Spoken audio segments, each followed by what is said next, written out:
Lately, we've been seeing a massive wave of Turkish actors locking down major roles right here in Hollywood.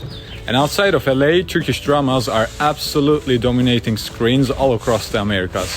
But here's a question for you. How many Turkish-originated artists do you think actually have a star on the legendary Hollywood Walk of Fame?